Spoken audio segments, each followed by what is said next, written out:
So this is our first segment of the fly tying. I'm Bill from Lopstick. Well, I'm going to be showing you this fly that I came up with. I came up with it last year. I call it "It Sinks Like a Stone."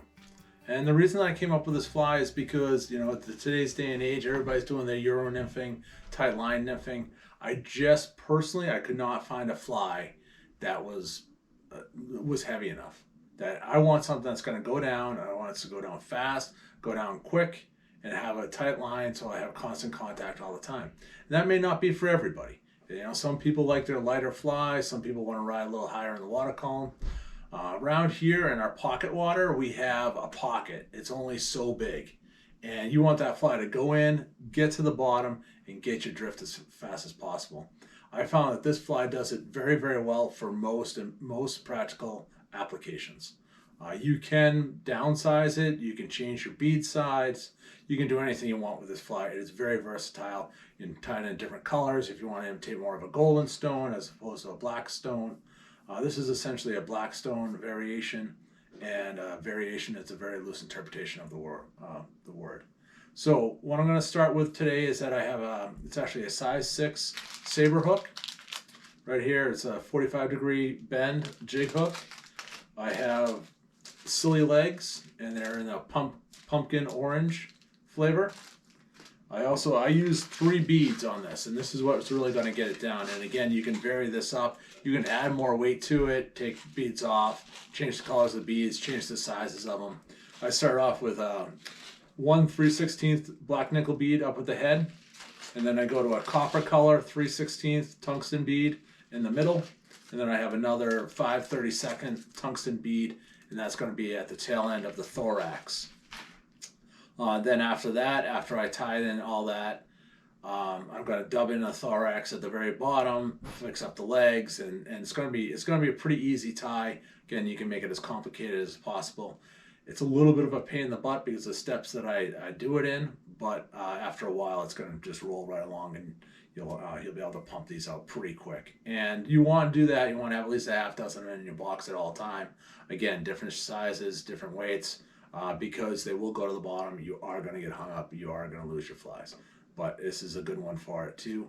And that's where we're going to take it from. I also use a little bit of UV head cement. I have my UV light for that. If you want to use the thin skin to do like a shell back, maybe wrap it with a little bit of wire so you can give it kind of like that segmented look. I will use a little bit of hairline dubbing for my dub thorax, or even like a little light bright dubbing here also, which gives it a little bit of sparkle. Again, totally up to you. I'm going to do a real simple version of it right now, and I'm actually going to finish the thorax off with a very heavy 210 denier thread, and that's basically going to be the bottom of my thorax, and then I'm just going to glue it, and she's going to be done. So that'll be it. So we're going to get started here. Just a moment. I'm going to get the hook in the vise, and then we'll take it from there. All right, folks. So now we're going to start getting the fly tied up. I got my my hook right here. Again, it's the saber. They're already barbless hooks, so I don't have to worry about pinching them down or anything like that. It comes in nice and tight. Just going to pop that in.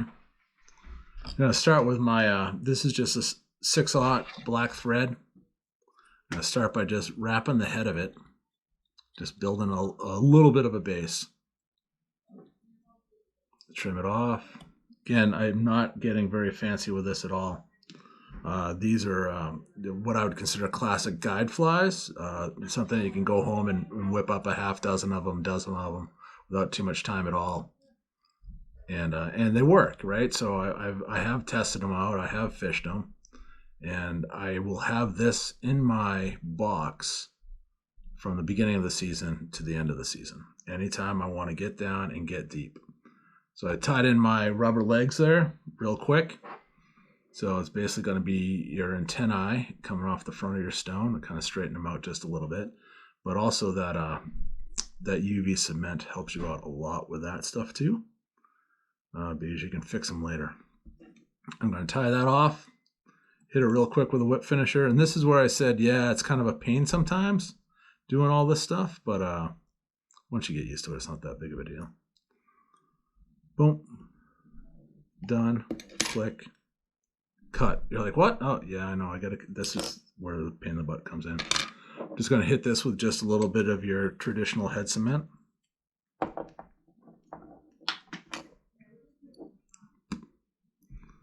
That's just going to get that cement. And the reason I'm not using UV is because I could hit it right now with a UV, but it's going to get covered over in just a second. So I'm just going to hit that, and then that regular head cement will harden up all in due time. Just cut it off. So now I've got my antennas right there. I'm going to take it out of the vise real quick, and I'm going to take my black 3/16 bead, and I'm actually going to slide that onto the hook. I'm actually going to put it on inverted. So the bigger part of the hole is going in the opposite direction that you would normally put a bead on. And the reason I'm going to do that is because that will slide up and get up nice and tight up against the head of the fly, as opposed to using a slotted bead. And then I'm going to do that in the same succession with my next two beads, my 3/16 copper, and then the 5/32 copper. And that will be, if I remember correctly, the last time I do have to take it out of the vise.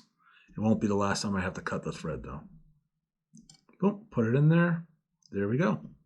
So now that sits up, and because you've built a little thread base there too, again, with it being inverted, it just slides right up and over the thread base and makes a nice little head right there. I just come in right behind the head, build a little base of thread right there, trim, take one of my legs.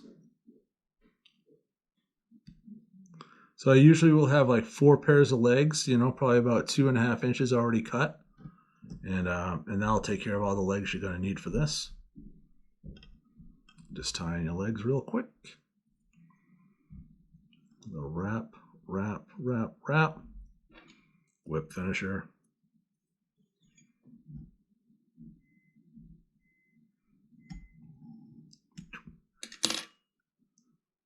Cut. Push that bead up. Wrap behind it. And that's going to kind of set that bead forward a little bit too and kind of push up against your legs. And guess what? Your next set of legs is coming in right behind that.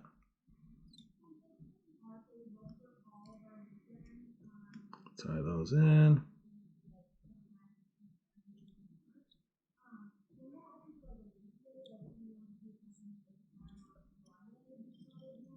There we go. Again, kind of work your way back, work your way out. Whip finisher. And you can totally do your half hitch with your fingers if you like. And this stuff here is all going to get buttoned up fairly well once I hit the whole thing with a UV glue. So I'm not too particular in what's in between all that stuff. Get it right out of there. You can see there, I just caught one of my legs. So I'm just going to pick that out before I go ahead and cinch my thread down.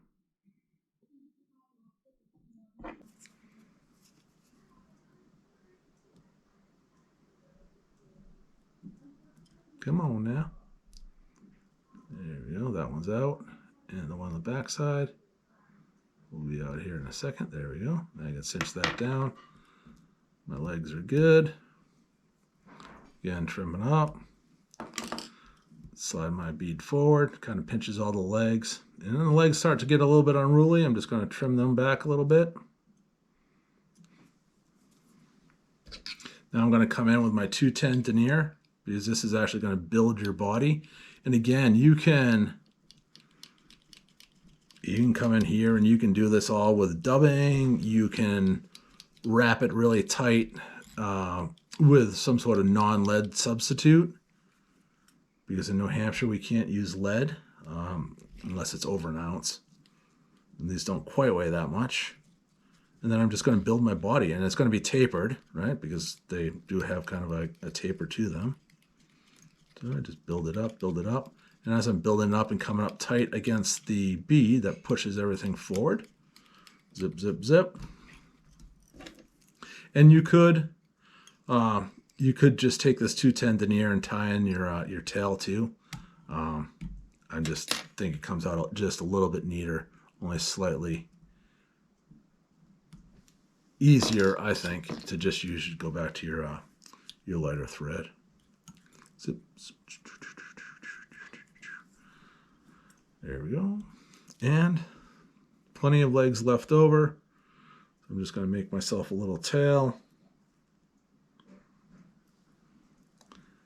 And again, once you get the tail tied in, if you'd like, this is the time that you would do your shell back if you'd like.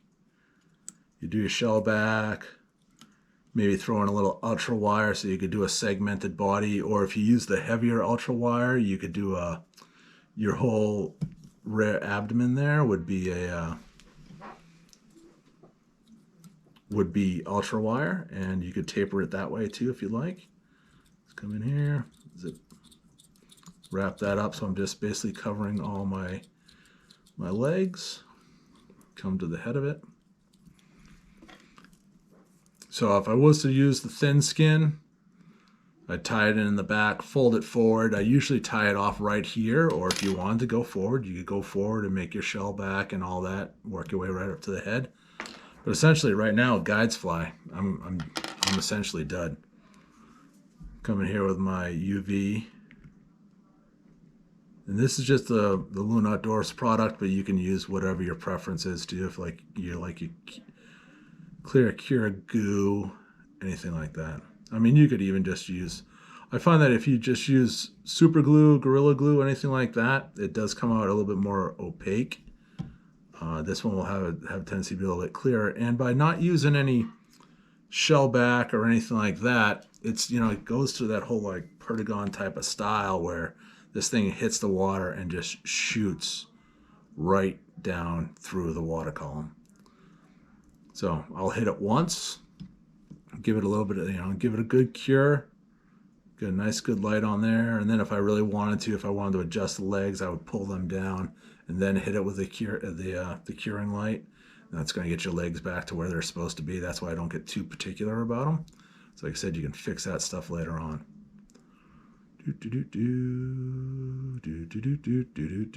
And again, I'll have this fly in my box because especially in the spring of the year when we're out fishing for salmon, the water flows are a little bit higher, especially if you're going to be running deeper water. So this is my point fly. It gets everything down, and then I'll usually have one or two flies above this, typically Euro nymphing type of style, or even on the float. Sometimes we'll do it below the indicator and then have a dropper off of it. Yep. Just hit it with another segment, kind of building it up a little bit, making it look really nice, a little bit more uniform.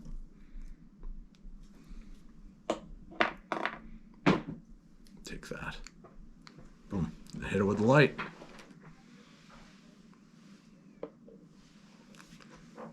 And on your final inspection, if you think your legs are too big, too long, trim them up a little bit.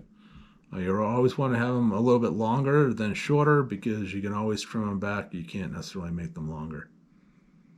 And that's it. I'm going to hit that really hard with the UV light. Just taking my time. And the truth of the matter is it's already cured up. So that's it. And that fly is going in the box. So just out of curiosity's sake, we went down to the shop, pulled out another stone fly that had double beads in it, and that was 0.6 grams. So this one here comes in at 2.07 grams. So obviously it's quite a bit of difference. Still not too big, not very ostentatious. It's not like oversized. And this fly, even though it's the anchor fly, she'll still catch fish. It's going to catch plenty of fish through the course of the season.